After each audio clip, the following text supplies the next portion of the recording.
All right, guys, high spots and low shots. I'll just continue on that train. My low shot's Brock Lesnar, and it hurts. It Oh hurts to give my him my low shot, but, God. you know, who else? He got beat up by guys, that he really should have been able to handle. I mean, I get that Kane would give you maybe a little bit of a fight, but it's Kane. And Seth Rollins, I love Seth to death, but I mean, he's dwarfed by Brock Lesnar. And J&J Security, that's self-explanatory. So yeah, Brock had a really rough night, and the idea that in one night he starts off the night really hot and being the beast that we all love, and now to a man that's vulnerable, huge disconnect for me, for you, and I'm sure much of the general viewing audience. Just not a good night for Brock Lesnar, and this really sucks, but I couldn't think of anybody with a worse night, so there you go. All right, well, to me, my low shot is just every female performer that was on tonight's show. Yeah. Both Bellas, Alicia Fox, Naomi, Tamina, Lana, Summer Rae, Rosa Mendez, just every single one of them. I am extremely sorry that you are being as mistreated as you are. If you enjoy it, I apologize again for thinking that you disliked something that you do like. And I just feel like they deserve so much better. They do. They do. So much better than what they're doing right now. And yeah, I can't even argue that low shot. That may actually be one of the most poignant low shots we've had in a while, because it's just so on the head and so on point. Yeah. But to continue on, my high spot, I guess Seth. I mean, Seth got He what he got his wanted. backup back, yeah. He got his backup back, and he actually stood tall over Brock Lesnar, which, Oh, again, God. I feel like isn't even It something I hurts should to be saying. even hear. I can't even imagine how it feels to say. Yeah, it doesn't feel good at all on the inside. So yeah, I guess for all intents and purposes, Seth is my high spot. So yeah, who's your high spot? My high spot's Ryback. I'm proud of the big guy. He had a great night tonight. Solid match with Mark Henry where he finished it with a new move that he brought up that we haven't really seen him use much before. Had a solid promo, and he came out of the Big Show segment on top. So yeah, Ryback had a really great night tonight. That's a high spot I think we can all get behind. I love it, dude. Ryback is just cooking on all cylinders right now. Couldn't be prouder of him, as I know you are too. Yeah. So with that said, let's get into our next segment, Raw Request. Thankfully, I actually have mine. Be consistent, WWE. I think we have 3 weeks left until Battleground Action, if I'm not mistaken. Sounds right, yeah, sounds right. 3 weeks? We have 3 weeks. Please, if Seth really has his backup back, if he's in the Authority's good graces, do It might not even be make 4 him... weeks now that I think about it. I think it's 3, but if it's 4 or 3, regardless, don't make Seth fall out of the Authority's good graces. Hell, I was even going to say next week, I don't know what SmackDown's going to look like. Keep the United Front. Either do it or don't. When you have a storyline, and it really should be any storyline, but I think especially so when it involves Brock Lesnar, keep it straightforward. Don't do any of this, kind of extraneous kind of BS. Oh, what are the alliances like? Oh, does this guy have to overcome something? No. Just do it. Just do the damn story. So I'm really hoping that I don't go into SmackDown on Thursday or Raw next Monday and Seth opens his mouth and inserts foot and loses his backup all over again. I don't think they will do that, to be fair, but you never know with WWE because I don't have nearly the same amount of trust in them as I do in Lucha Underground. Yeah. So don't screw this up, WWE. If you've got Rollins' security back, keep it that way. I honestly don't care anymore either way. I just want consistency one way or the other. That's my Raw request. Okay, my Raw request is a little bit more on the complex side. Okay. Step 1, draw some lines in the Divas division. Who is a heel? Who is a face? You can afford to have 1 or 2 tweeners, but any more than that is superfluous. Step 2, if you do decide to put the Bella Twins on the heel side of those lines, stop letting them act like baby faces. Yes. And step 3, with these lines drawn, give even 15 minutes at each one of your creative meetings to just figuring out what you want to do with the direction of the Divas division. That's all I ask. You give them 15 minutes. You're professional writers, for Christ's sake. And you can't give these women anything. You've given them the opposite of something to work with. You've given them negative things to work with. You've made them worse. You've written them in such a way that makes none of them likable. Just try. Just put that little tiny itsy little bit of effort into making them seem like actual human beings rather than just catty robotic machine bitches. Yeah. I mean, you, again, so on point with everything. Everybody's got a story.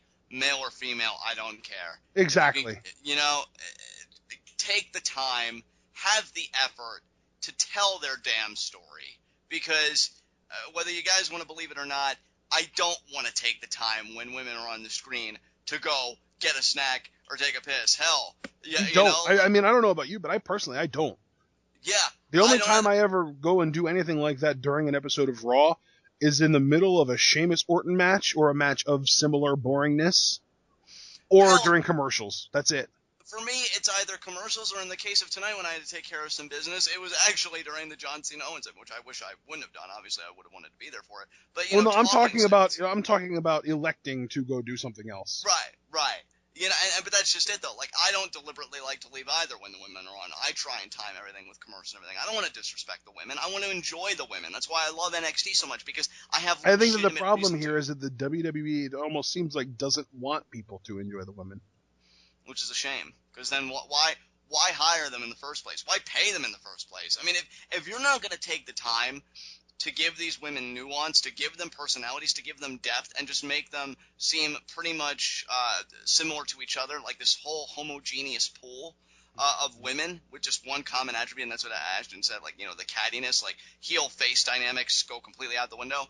Why even have a division? Yeah, I didn't know that you had Booker T booking your Divas division. Exactly. Honestly, you could... Man, all women hate each other, man. It's just a fact. Yeah. Talk about having your tires deflated on your bicycle there, Booker. But, you could vacate that title tomorrow and just disassemble the entire division. And send them all to NXT. All of your female workers go down to NXT. If one of them decides to be a valet, they can come to the main roster, because apparently the only way that a woman is going to have any kind of reasonable meaning on the main roster is if she's attached to a man. It is so sad. With how progressive this age we are is in. And you don't even have to look beyond that scope. Look at NXT. In your own backyard. Look at what they're doing with women. You can do it too. It's not impossible. It's not like NXT has like this magic pouch or just whatever that makes, the rules different, or that they're playing with like a different ball or anything. No, you can do it too. I hate that so much. And Triple H even brought it up in his interview with Stone Cold Steve Austin when they had their podcast together. Oh, well, with NXT, we can cater to one specific audience, but with WWE, we need to try and reach everybody. It's like, dude, if you cater to the audience that you cater to with NXT on the scale that you can with the WWE, people will tune in and actually enjoy the product.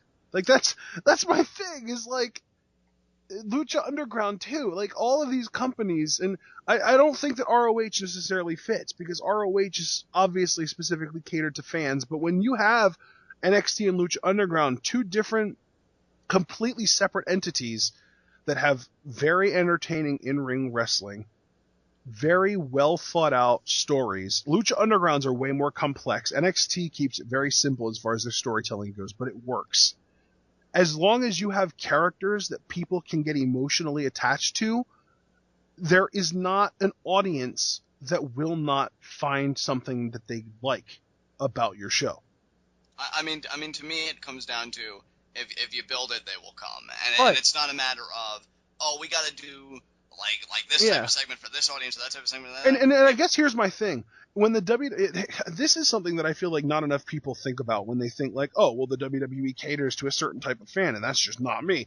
To me, the WWE can choose between catering specifically to casual fans, women and children, and completely alienating the hardcore wrestling fans, or they can cater to the hardcore wrestling fans and put on a product that the casual fans will also happen to enjoy. Why is it so difficult for them to make the right choice here? I don't know. And you know, it shouldn't be that hard because to me, good characters are universal. I mean, Yeah, like, that's why, dude, you know, and here's my thing. If you are a father, if you are a mother to a child or a teenager, any kind of a young person who would be considered a sort of a quote unquote casual fan or an impressionable person, or even if you're not a father or a mother and you just know somebody, you just happen to know somebody who doesn't pay attention to wrestling that you would love to be able to talk to them about wrestling about, don't introduce them to the main roster. And actually, no, you know what? I won't say that. Introduce them to the main roster. See what they think about it. And then when they say, wow, that was really lame, I can't believe you like that crap, introduce them to NXT. Introduce yeah, them to Lucha Underground. See what product the so-called casual fan takes a liking to. Because I would be willing to put money on the casual fan being more likely to get into NXT. I would say more likely NXT than Lucha Underground, because Lucha Underground is really like it's so in depth that it's hard to just kind of jump in head first. You know what I mean? oh yeah, I think it has such a different aesthetic that I Yeah. think you see this action from a lot of first time viewers. The Yeah. experience is actually kind of It's a jarring jolt. to people. Yeah, it's like a Yeah, culture shock. exactly. Right. But with Nothing. Yeah, NXT though, you can introduce anybody. They don't even have to know what pro wrestling is. You show anybody NXT Takeover Our Evolution. And I'm just throwing that out because I know for a fact that tells so many great stories. Show somebody that's never watched wrestling in their lives NXT Takeover Our Evolution. It's only 2 hours. It's not that big of a deal. And if they come away from that feeling nothing, just feeling like, oh, I mean, that was cool, but I probably wouldn't watch it again, then they have absolutely no hope as far as the WWE's main roster goes, because the WWE's main roster tells approximately 0% stories as well done as NXT TakeOver Our Evolution did. right.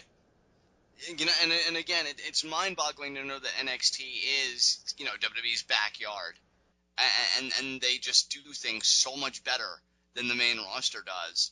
And then, you know, Lucha Underground, you can't even really classify in the discussion because, again, it is a totally different aesthetic, even though you and I love what they do. Right. And anybody listening to this, that I don't know if you guys also listen to our Lucha Underground reviews or where you kind of fit in that spectrum. Well, and that's another thing too, is I would say that, like, if you use NXT to introduce somebody to wrestling, after a few months, maybe, yeah, try introducing them to Lucha Underground, because it's a completely different style and it offers something that's so different from NXT, but I would argue so much better than NXT in certain ways and just as good as NXT in other ways.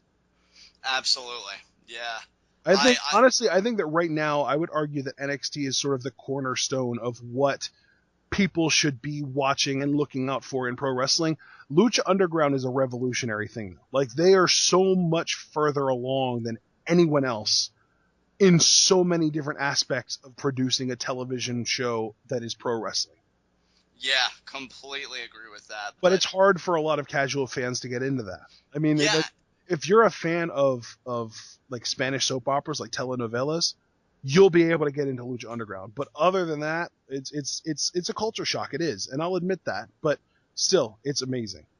it really is. But to bring it full circle, I do agree with your Raw request. I mean, these women deserve so much better, and I think I'm glad we had the discussion we did, because I think it points to a more central problem. Dude, You know, yeah, I was just getting ready to say, I'm so sick of talking about the women in such a horrible light every week. And it's not just the women that we don't talk about the women in a negative light. We talk about the way that they're portrayed in a negative light.